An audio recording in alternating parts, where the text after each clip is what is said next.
It's been 50 years since General Augusto Pinochet overthrew the Chilean government. A new Chile is picking its way out of the rubble left from last week's coup d'etat, which toppled the government of the late Marxist president Salvador Allende. His rise to power marking a dark and bloody era that would last more than 17 years. Until now, Pinochet has effectively controlled all dissent.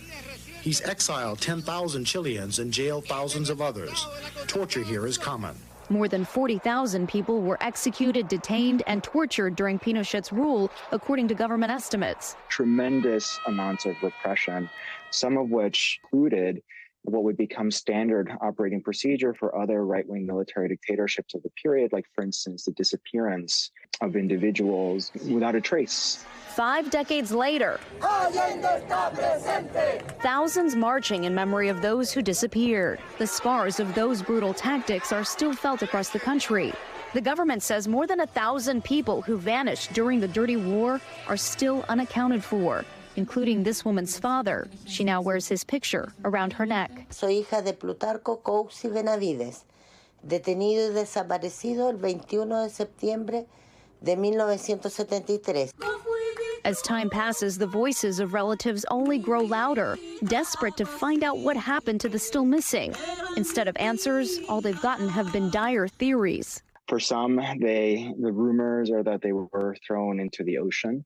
This became also a very significant tactic in Argentina during its own military dictatorship. There were so-called vuelos de la muerte, flights of death, where people would be, put into these planes and then just tossed over on the side.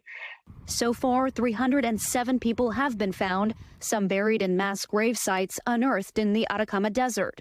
Obviamente hay una responsabilidad del alto mando de las Fuerzas Armadas y de los viejos que hicieron con los cadáveres. No puede ser. The looming 50-year anniversary of the turning point in Chile's history, prompting President Gabriel Boric to now enact a national state-sponsored search plan to find the rest. Este plan tiene la misión de esclarecer las circunstancias de desaparición y o muerte de las personas víctimas de desaparición forzada y su paradero. The mission not without controversy, adding to the growing political tension caused by economic turmoil. The reality is that Chile is a highly polarized country, and as a result, some see this effort as reopening old wounds.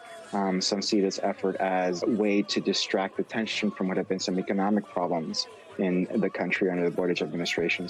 But for the families of those who disappeared, answers can't come soon enough.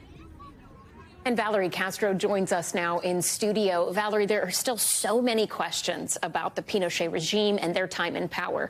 Does the current president of Chile feel like there's more information to be gathered about the possible involvement of other countries like the United States? So, Ellison, just last month, the CIA actually declassified some of the presidential briefings that prove President Nixon was informed of this possible coup back in 1973. Now, to what extent the U.S. was involved is still up for a big debate, but the current Chilean president is hoping to gain some more insight to paint a better picture of what was happening 50 years ago.